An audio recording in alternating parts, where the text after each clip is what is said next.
Good evening, everyone.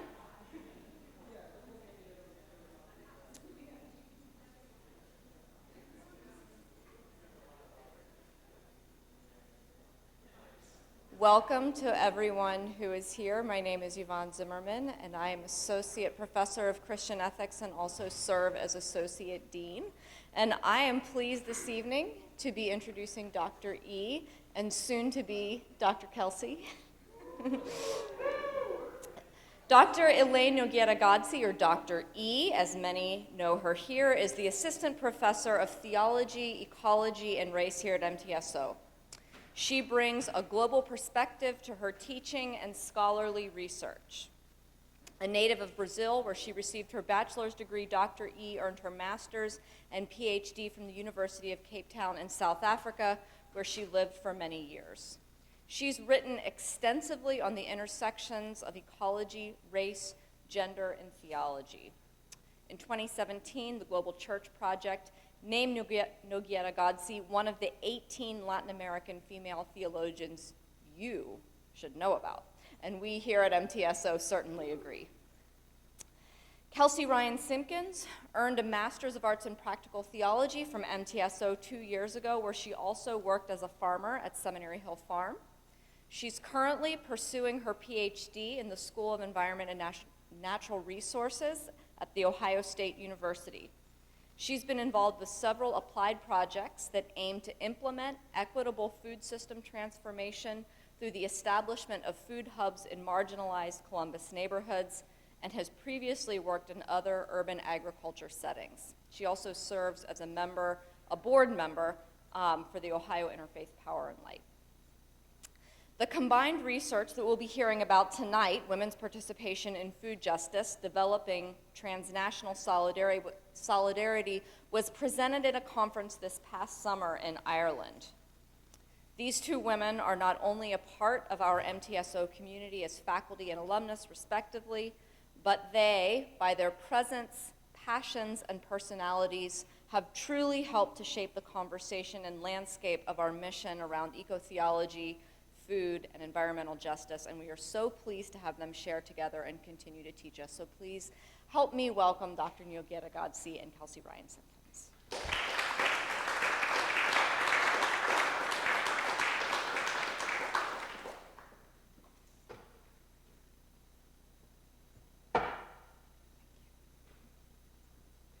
Thank you, Dr. Zimmerman, for this lovely introduction.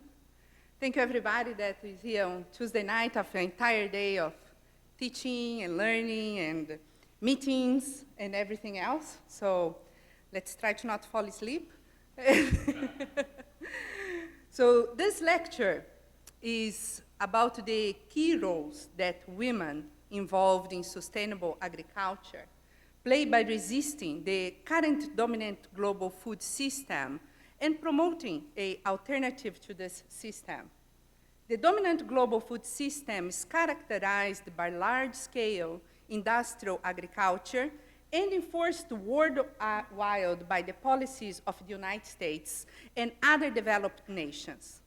It has been criticized for contributing to soil erosion, nutrient depletion, pollution, decreased biodiversity, and for harming the well-being of rural communities across the earth. In our research, we demonstrate how women's participation in food justice project offers an example of tangible actions for those in North America who wish to live in solidarity with those struggling with food injustice in both developed and developing countries. The idea for this research started here at MTSO in the Ecofeminist Theologies of Liberation classroom, where we read and learned about the intersection of gender, race, economics, agriculture, climate change, and religion.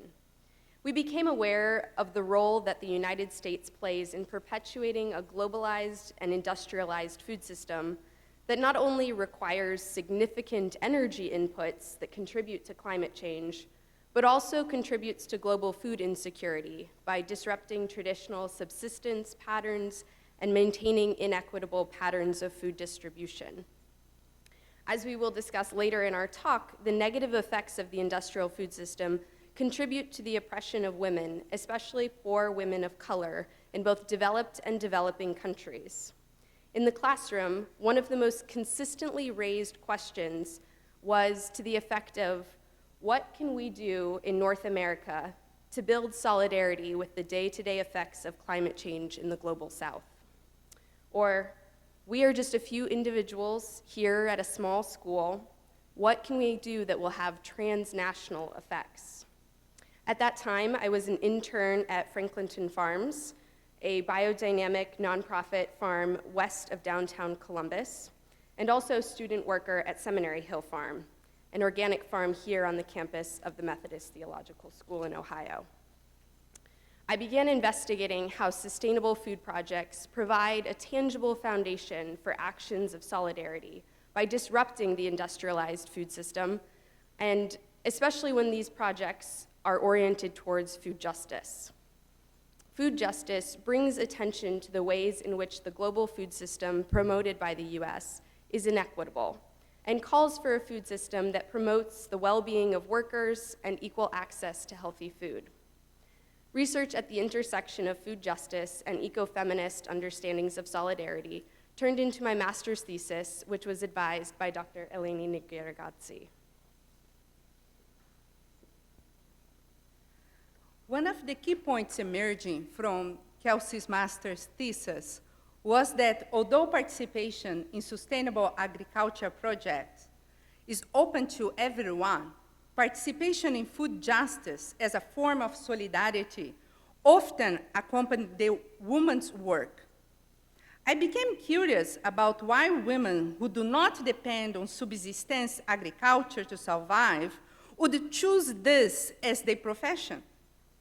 Kelsey and I then began this research and investigated how this work by women in the West to build more sustainable food systems represents a form of solidarity with the women in developing countries.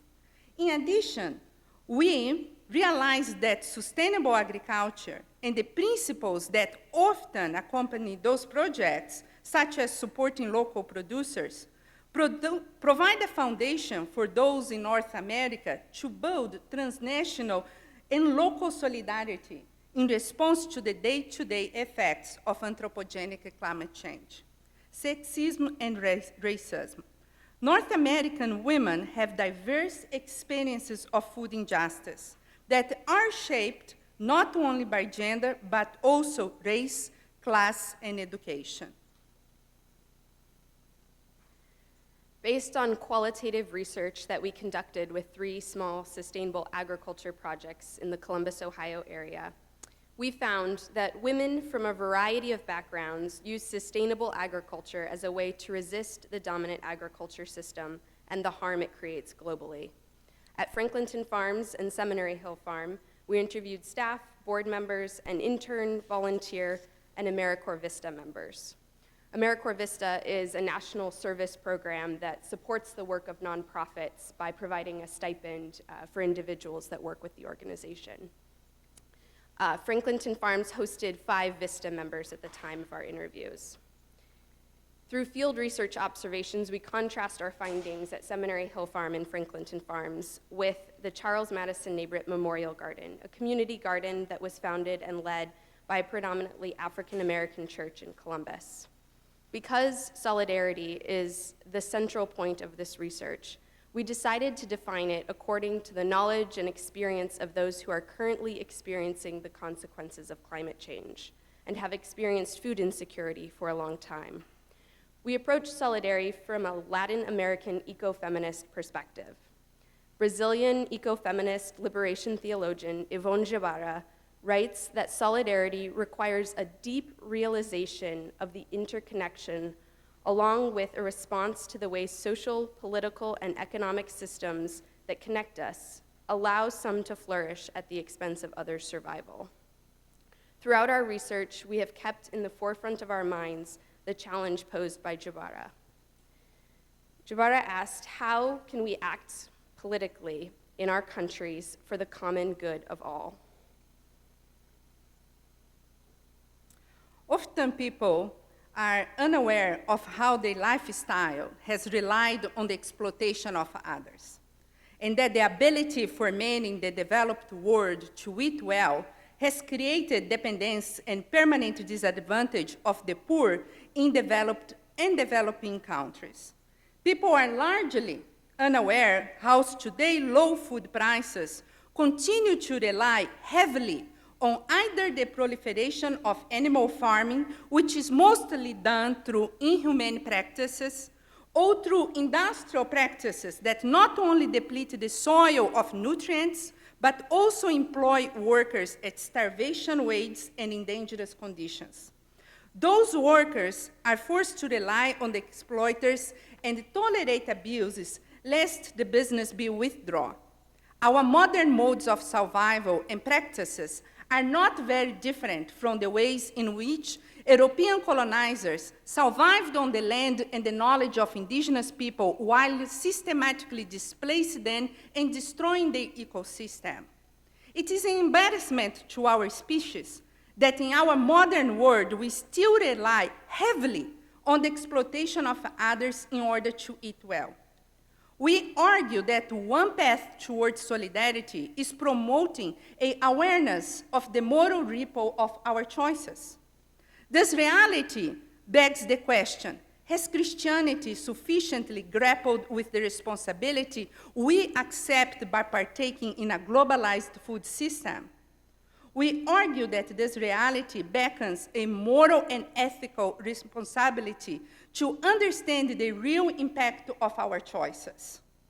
By not placing hard ethical restraints on the capitalist ventures, Christianity is placed at a disadvantage when seeking to alleviate the side effects while tolerating the disease. Sustainable food production has become a matter of survival and a moral imperative, which can be part of a justice-oriented spirituality. Our research addresses these concerns and reveals how North American women engaged with sustainable farming understand their work as moral action. The remainder of our talk will be divided into 3 parts.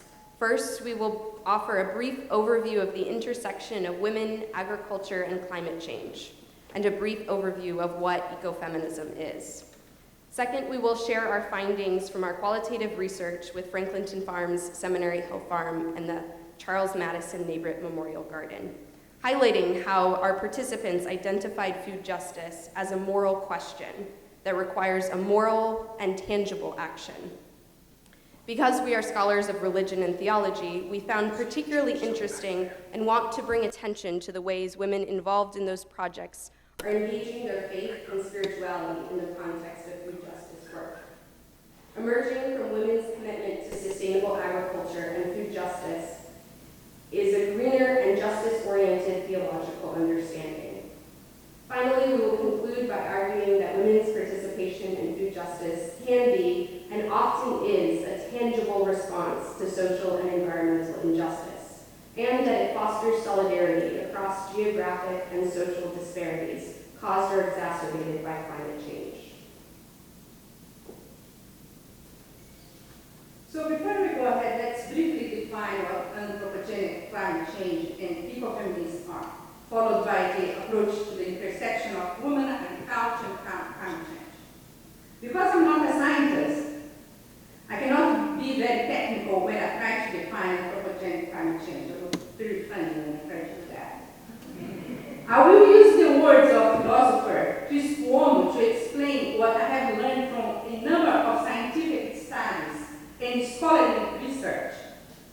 Cuomo explains the last 150 years of frenetic natural resource extraction and industrialization have significantly altered Earth's atmosphere, creating an increase in average global temperatures that is destabilizing the climate system, which can lead to disastrous and irreversible impacts.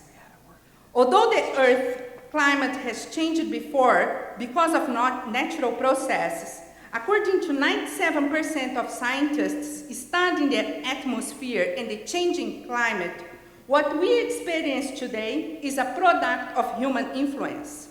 In very simple terms, anthropogenic climate change is used to refer to human activity influencing on how the planet regulates solar energy. As a consequence of climate change, scholars explain that changes in temperatures and precipitation levels are shifting agricultural zones and habitats for wild and domesticated species, negatively affecting biodiversity and creating challenges for food production. Elevated temperatures and CO2 levels have acidified the oceans and decimated deep coral reefs, endangering dozens of key marine species and threatening food security for hundreds of millions of people. The significance of these developments for human communities is monumental, as are the challenges we all face in addressing them.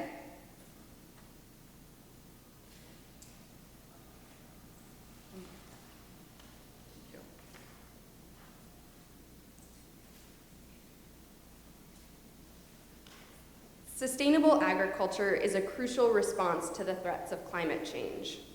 Agriculture is a major contributor to greenhouse gas emissions, with about 24% of greenhouse gas emissions attributed to agriculture, forestry, and other land use. Emissions from industrial agriculture include not only those produced by industrial machinery, but also the production and use of nitrogen fertilizers and pesticides that are necessary to sustain large-scale monoculture farming. While industrial agriculture contributes to climate change is also resulting in altered precipitation patterns and severe weather events that risk agricultural production and threaten food security. However, biodiverse agriculture, such as promoted by agroecology, which incorporates ecology into the design of agricultural systems, has been shown to be more resilient to the impacts of climate change. In addition, agroecology and other sustainable agroforestry methods have been proposed as strategies to sequester carbon and produce lower greenhouse gas emissions.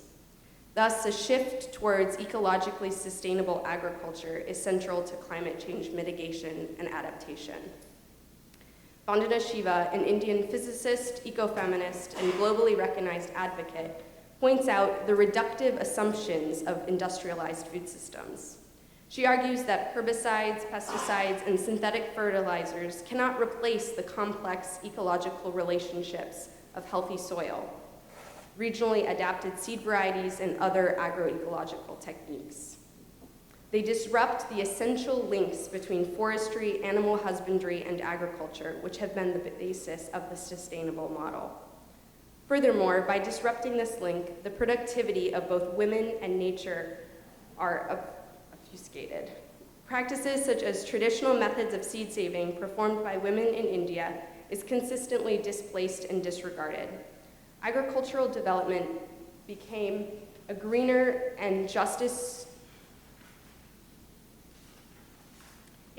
project focused on frenetic economic growth that regards the earth and those in the third world countries as objects of consumption and manipulation. We are trying to save paper and print it both sides, so it's getting us confused at some point. Good ecological practice. Better if we had your iPad. Right. Ecofeminism is an umbrella term used in the academic discourse. It includes activists, movements, and scholars from different backgrounds with social science and humanities who research the intersection of gender and ecology, and how these two have overlapped through time, forms of oppression, and contexts. These scholars and activists have produced important and timely work that demonstrate that globally, poor women, and this is true to a greater degree for poor women of color, are the most vulnerable to climate change's negative effects. Ecofeminists have also demonstrated how women's vulnerability to climate change depends in part on gender roles, division of labor, sexism, and racism. Research shows that in developing countries, women are more dependent on agriculture to earn a living and are important agricultural producers, making up a large portion of farm labor force.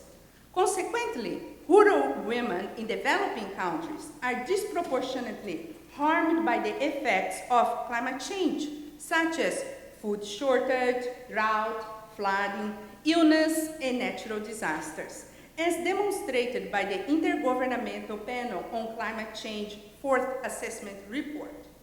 This is because extremely droughts already occurring due to climate change exacerbate gender inequalities in places where it is women's and girls' responsibility to gather daily water. When water becomes hard to find, many poor people, but particularly women and girls, will have to spend more time and energy fetching water from further away. Physical hardship for women and girls are multiplied, but there are also additional effects, such as decreased opportunity for girls to attend schools and increased assault. Yet, most local and international debates about anthropogenic climate change and mitigation fail to adequately address gender dynamics and to include the experiences acquired by women dealing with environmental issues across the globe. And when they do address gender, generalizations about women's vulnerability tend to be made, reinforcing stereotypes by hindering invisible women's knowledge. However, as Vandana Shiva has pointed out, generalizations about women's vulnerability do not always tell the entire story. Women's vulnerability to climate change results from an entire range of intersecting social factors. Shiva argues that environmental hardships run along racial and gender lines by highlighting the particular experiences and challenges of agrarian Indian women whose livelihoods and survival are threatened when water is privatized, food economies are globalized, and common lands are enclosed. Ecofeminist scholars have investigated why women are in such a position of vulnerability. This debate has led numerous publications, reports, rise of movements for more than 40 years. The fact is that in our current modern world, it has become normalized and justified the exploitation of nature and those once understood as nature-like, such as women and people of color. According to Australian philosopher Val Plumwood, female work, the female body, and the labor of those once enslaved or colonized have historically become the invisible background conditions against which the foreground achievement of reason or culture, provided typically by the white Western male expert or entrepreneur, take place. We have fallen prey to the trap of an extractive economic system that expects those such as mothers and the earth to continue giving without ceasing, while others continue taking without any moral affliction. However, one of the results of women doing most of the domestic and agricultural work is that this role placed women in integral relation with environmental questions about health, food safety, and water quality. Despite the vulnerability faced by women in developing countries and women of color in the United States, sustainable agriculture is a method of adaptation and community resilience driven by women. For example, throughout Latin America, women cultivate home gardens that produce diverse, nutritious, medicinal, and culturally important foods. These foods play a vital role in family subsistence and generate additional income, both of which provide a buffer against environmental and economic crises that threaten the commercial crop production more typically managed by men. Movements such as La Via Campesina, an international organization leading the global movement for food sovereignty and the rights of peasants, prioritizes the participation and leadership of women, and it seeks to revalue their role in traditional and emerging food economies. For this movement, food sovereignty, food security, and food justice each require gender justice and the inclusion of agricultural wisdom acquired by women throughout centuries of patriarchal history. Globally, 48% of economically active women report agriculture as their primary activity. However, in the least developed countries, this figure rises to 79%. Although women in the United States are in the minority of farmers and also face gender-based disparities in land ownership, credit access to resources, and a higher proportion of US women choose small-scale, less industrialized farms than do men. Women in the US have greater representation in sustainable agriculture organizations than in conventional agriculture, and are also more prominent in leadership of urban agriculture and community gardening projects. Although this reality is rarely explored, it is not surprising. Noelle, who many of you know, the farm supervisor of Seminary Hill Farm, recognized that the same work opportunities and level of responsibilities would never be offered to her among those doing conventional agriculture. Although Noelle has 10 years of experience and various college degrees and certifications, she stated that those outside the food justice movement normally see women as incapable of farming or lacking in knowledge. Noelle uses her photography and Instagram as advertising strategy for Seminary Hill Farm and proudly tags her posts with #WomenWhoFarm, connecting her work with the large, growing community of women farming sustainably in the United States. Based on field research observation with the Charles Madison Neighbor Memorial Garden and interviews with Franklinton Farms and Seminary Hill Farm, we identified that women represent an important segment of these projects' operations, reflecting the larger trend in the US. Emerging from our interviews, we identified 3 interconnected outcomes emerging from women's participation in these food justice projects. Participation in sustainable agriculture projects expanded participants' notion of justice. Second, food justice work served as an entry into other social and environmental movements, providing a way for participants to resist oppression outside of the food system. And third, food justice was presented as a moral question in which the urban and sustainable agriculture work became a tangible way to act morally and show solidarity. We found particularly interesting how some of our participants from the 3 research projects engaged their own religious traditions, teachings, and spiritual practices to support a commitment to food justice.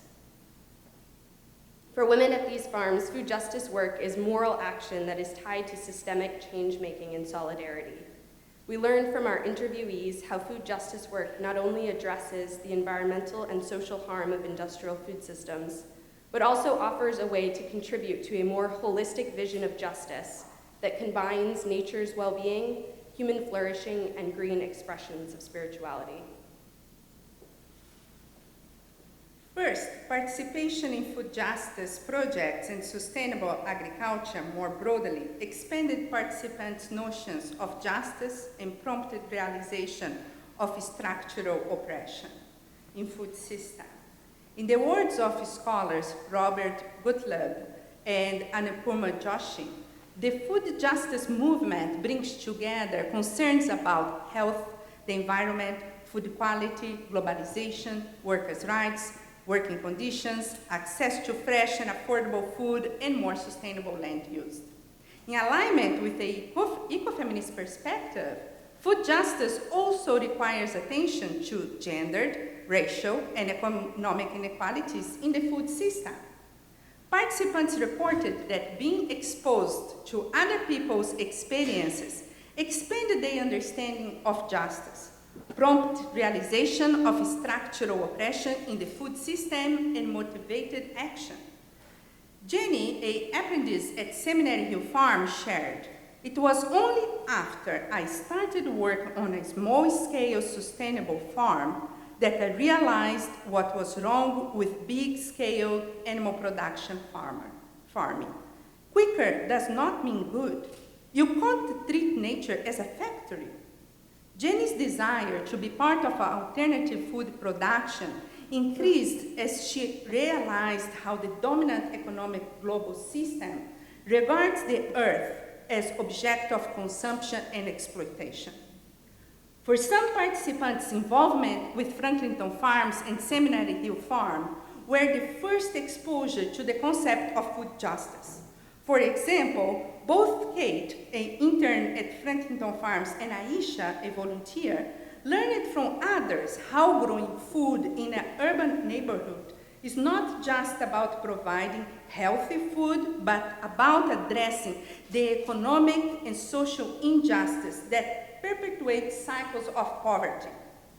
Jenny at Seminary Hill Farm shared that she learned from another farm apprentice to think about race, food deserts, and who has access to healthy food.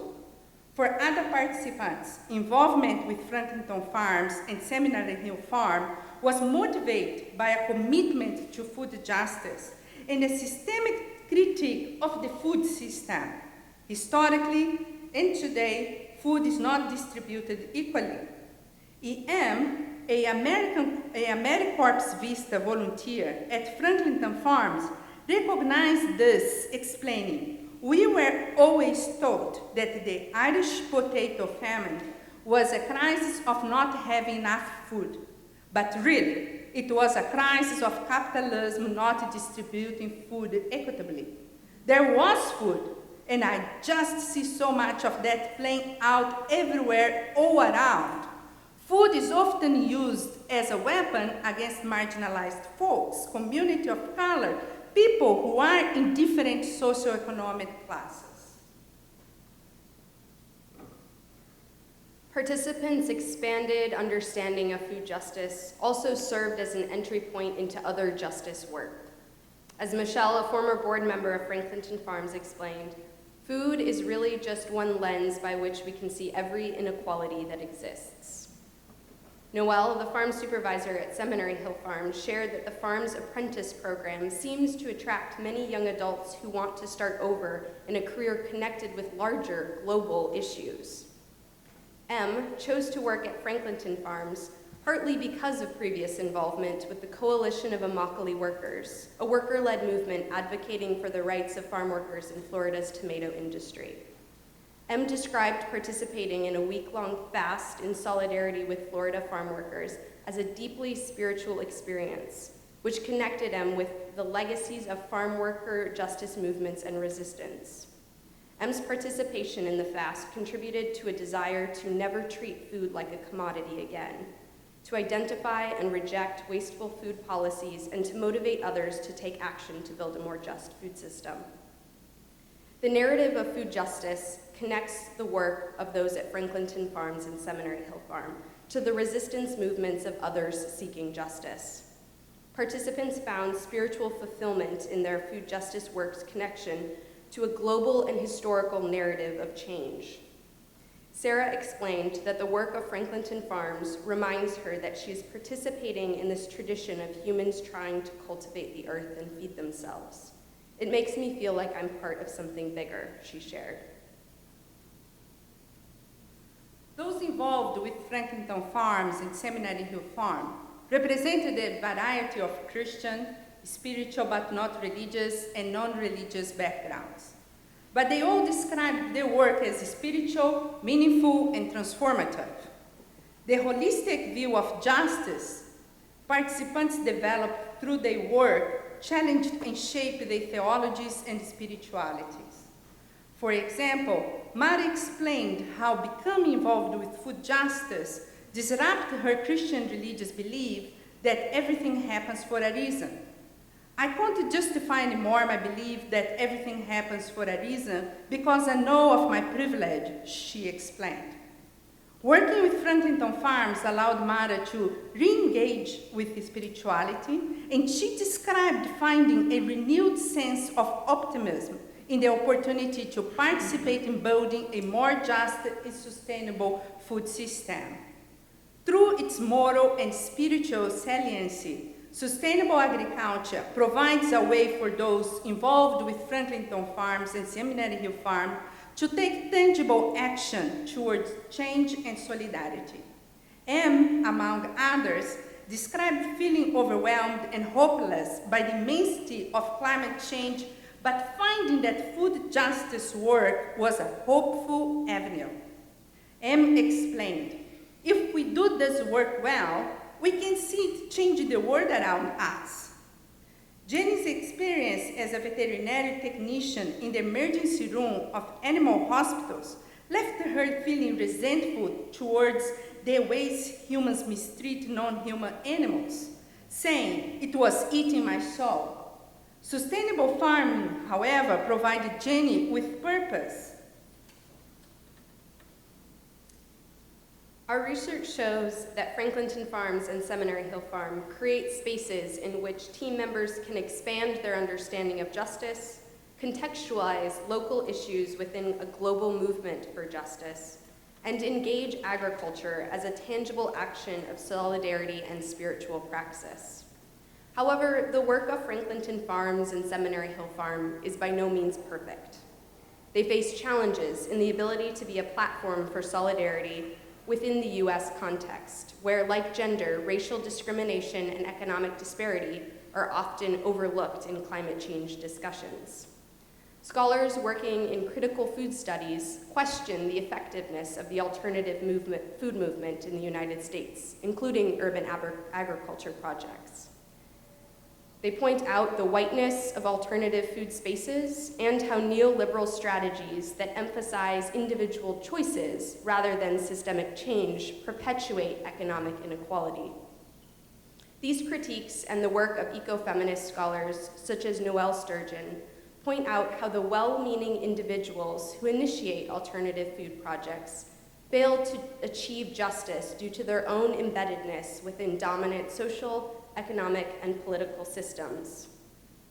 All the Franklinton Farms and Seminary Hill Farm team members we interviewed were white, college-educated individuals, representing the majority of those involved with both farms. This reality brings back our initial questions. What can we in North America do to build solidarity in response to the day-to-day effects of climate change in the global South? Or we, as a few individuals at this small school, what can we actually do that will have transnational effects? Just as the experiences of women globally differ by race, ethnicity, class, sexuality, and religion, within Columbus, the experiences of women vary. Women involved with the Charles Madison Neighbor Memorial Garden offer a perspective on food justice and solidarity from different social and economic locations within the food system and power structures of the United States. While the individuals at Franklinton Farms and Seminary Hill Farm are learning about food justice through their exposure to the experiences of others, many of those at the Neighbor Memorial Garden more closely share the experience of women across the globe who rely on sustainable agriculture as a tool of survival and resistance to injustice. Paula Penn Nabrit founded the Nabrit Memorial Garden on the property of the Church of Christ of the Apostolic Faith in the Linden neighborhood, which has few sources of fresh food located nearby. According to Paula, this garden was inspired by past generations of mothers, grandmothers, and great-grandmothers, and taps into a long history of agriculture as a strategy for resistance and resilience in the United States African American community. When African people were enslaved and brought to the Americas, they brought African seeds braided in their hair and maintained slave gardens that contributed to the nutrition, cultural heritage, and economic resources of the community. Sociologist Monica White identifies this history as the foundation of contemporary community agriculture projects, which not only provides food, but also increases community resilience and builds collective agency. Paula and other church members involved with the Nabrit Memorial Garden used the social media hashtag we were brought here to cultivate, to acknowledge African Americans' complex relationship with agriculture. The garden is a space to lament the enslavement of African people for agricultural work, and also to proclaim a spiritual connection to cultivating the soil. By hosting events that celebrate African American culture, acknowledge historic and present-day challenges, and invest in the future of the community's youth, the Nabrit Memorial Garden is not only resisting the industrial agriculture and food system, but also the legacy of racism and economic disenfranchisement experienced by the African American community in the United States. The increasing economic disparity in the US does challenge the work of the alternative food movement. However, we insist that individuals involved with sustainable food projects that are more oriented toward food justice often express an ongoing commitment to challenge broader economic and systemic oppression within the food system and beyond. Kelsey and I recognize that the work of Franklinton Farms and Seminary Hill Farms are by no means perfect, but so did the women's farmers. Our interviewees were aware of the limitations of their work. If the right people aren't at the table, emphasize Anne, the farm's not going to be the solution that we are trying to make it ought to be. Though women at these farms experience the injustice of the food system in ways that reflect the diverse backgrounds of race, class, and other forms of oppression, they share recognition that the harm this dominant agricultural system does to the health of ecosystems and to human communities. They respond with their commitment to alternative forms of agriculture that resist the social and environmental harm of the globalized food industry. Acknowledging this shared commitment, all three farms currently partner with one another and participate in a larger network of food system change in Ohio. Throughout this paper, we argued that food and sustainable agriculture work provides a tangible way for participants to begin transforming the large food system and move towards increased solidarity with those most affected by the globalized industrial food system. We want to add that the day-to-day experiences of women, especially the barriers poor women of color face in their daily struggles to survive, enlarge our perception, our perspective on the problem of climate change and food security. By contextualizing food security as interconnected with colonization, neoliberal capitalism, patriarchal ideologies, and the destruction of the earth, the issue of food injustice reveals itself not only as multifaceted, but also entrenched in modern lifestyles. It is imperative that we find ways to live that do not come at the expenses of other survival. Jebara asked, how can we act politically in our countries for the common good of all? Of the food system, we might ask, how can we eat in ways that do not come at the expense of other survival or flourishing? The prospect of responding to global environmental problems like climate change and global social injustice can feel distant and overwhelming. However, the actions of North American women involved in sustainable agriculture projects offer tangible examples of how to answer and disrupt global food injustice. Participation in the food justice movement as a form of solidarity is not only open to women. However, in our research, this form of solidarity flowed from women's work. In both developed and developing nations, food security and adequate access to fresh, healthy foods remain a privilege for the few. Women working at Franklinton Farms, Seminary Hill Farm, and the Charles Madison Neighborhood Memorial Garden understand their work as concrete local actions reverberating positive social and sustainable changes. These actions foster solidarity across geographic and social disparities caused or exacerbated by climate change. From this research, we learned that food justice work is a moral imperative that can also be part of a justice-oriented spirituality.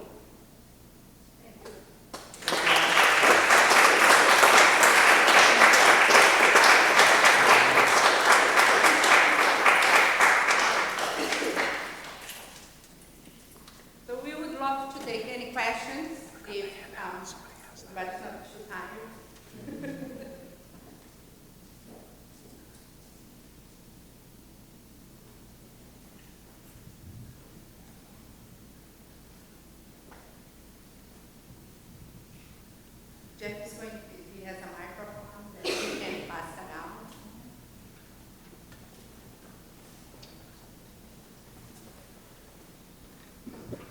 Thank you both for the presentation. I'm wondering about the role of something that's not large-scale industrial agriculture and something that's bigger in scale than Seminary Hill Farm, and about the role for, I guess, what I would have characterized previously as the small family farm, or something that would be mechanized perhaps more than maybe I would be comfortable with, but might be able to sustain production and distribution that would be larger. But if you reverse the power differentials around that and did empower women in those roles and racially had that more diverse, do you see that as something that has promise to it, or does that still remain part of the problem? I'm just thinking my uncle's farm when I grew up as a kid. I mean, there were no exploited workers there because there was really nobody that worked other than people on the family. There was a few dairy cattle, a few sheep, there were some hogs, so there were some problems in terms of maybe the way that meat consumption would have been conceptualized. I'm certain there were fertilizers used that would be inappropriate now that we might rethink, but I'm just wondering about that as a model for something that might be able to produce food available for more people.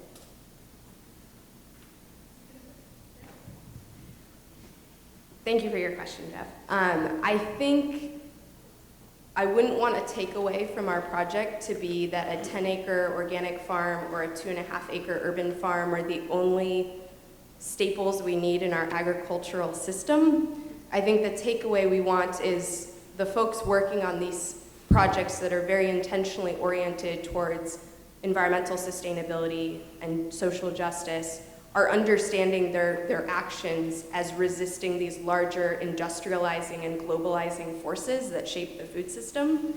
And there's a whole nother conversation that we can have that is happening about small family farms that are a much larger scale than this, that also face pressures in the industrial globalized food system that threaten the livelihoods of small farmers and make practices in their world financially unsustainable. And so I guess my perspective would be we do need to talk about different scales of environmental sustainability and social justice within the food system.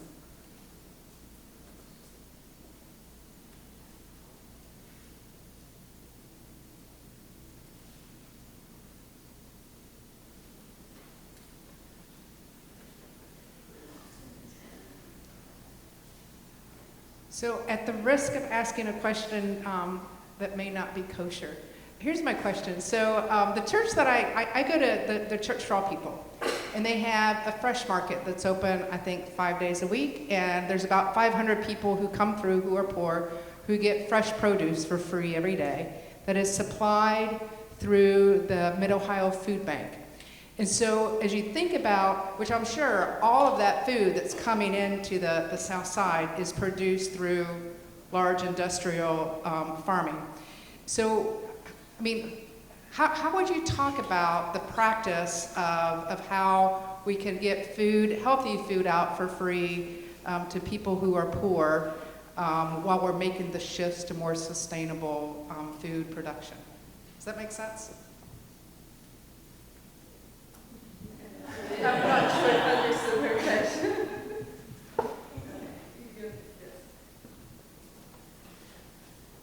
I mean, I don't know that this is an answer to your question, because I would say what you said at the end is just that it's a both and. While we transition to new sustainable food systems, there's no sense in wasting mass amounts of produce, and also there's the real need in our systems for actions that get fresh, healthy food to people in a very immediate sense, and also building systems that create resilience so that people don't have to rely on emergency food systems.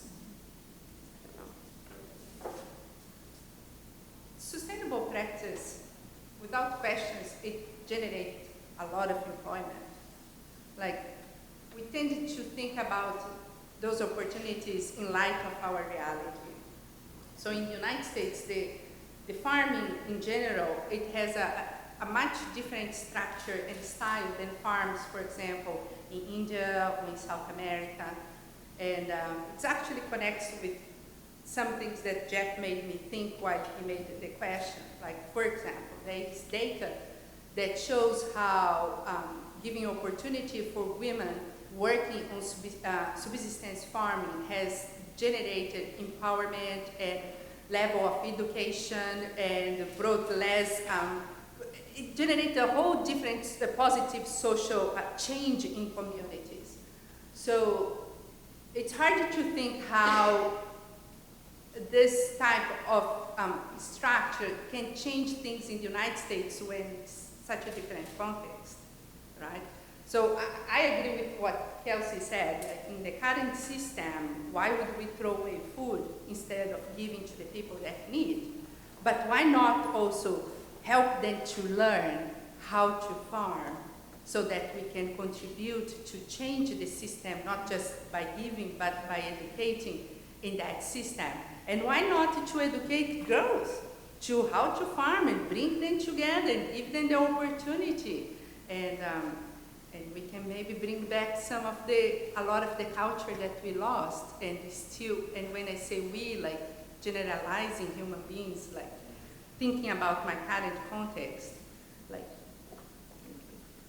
Alex.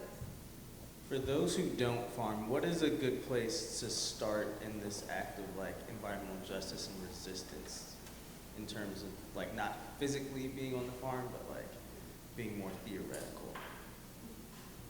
There's so many places that you could start, as you know. Like, I like this question a lot because that was actually one of the reasons we started this project, because in the classroom, a lot of the students would feel so overwhelmed, say this is such a huge problem, how can we help?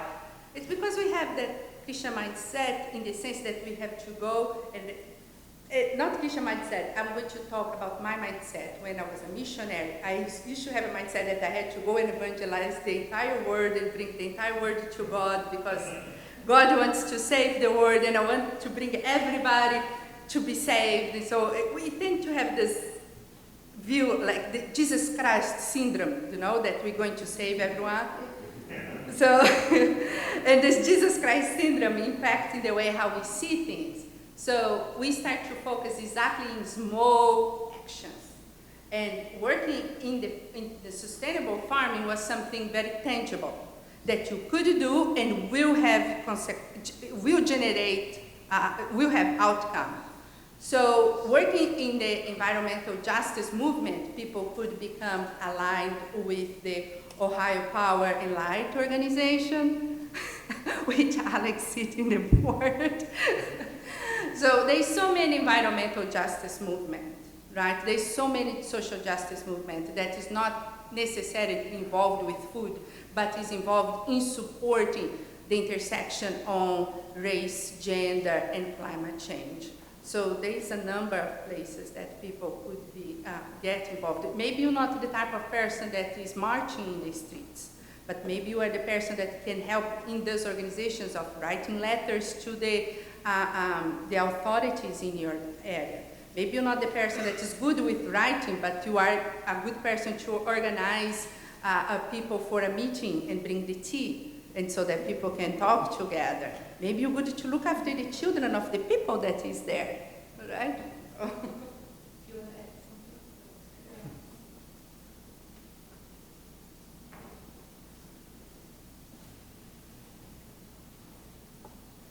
If we don't have any more questions, if we don't have any more questions, we're going to conclude. And I want to just say one thing before I conclude. I have been working in the academic environment since I became a master's student in 2004. And I have been since that time working in academia. And I just want to say that it has been the most absolute pleasure to work with Kelsey in this project.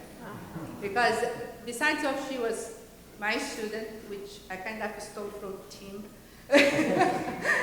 and the brilliancy and the things to see her growing out and becoming like a PhD student in environmental science. I could bring her together to work with the International Society for Indigenous and Culture, now she sits on the board with some of the main scholars on religion and ecology, and which they respect and appreciate her participation. And those things are result from the work of a small, tiny school. That we are here, and sometimes people don't think about what can be done. A lot of things can be done. And this paper we already presented in 2 different occasions in court. And now, for me, the most exciting thing, I'm sure it's for you too, but for me it's a lot, like, this paper is going to be published in a book called Valuing Lives, Healing Earth. And this book, it's a sequel of one of the most important books in ecofeminism, which was published, it was Woman Healing Earth. It was published in 1996, and it was the first time that a North American scholar brought the voices of women from the third world countries, from South America, to speak about ecofeminism. And among those women was Vandana Shiva, it was Yvonne Gebara, and many others. So now they are releasing the sequel of the book in homage of Rosemary Luther, and with the people publishing the book is Yvonne Gebara and Vandana Shiva and Kelsey and I. So it just been like it's been really awesome to do this. Thank you.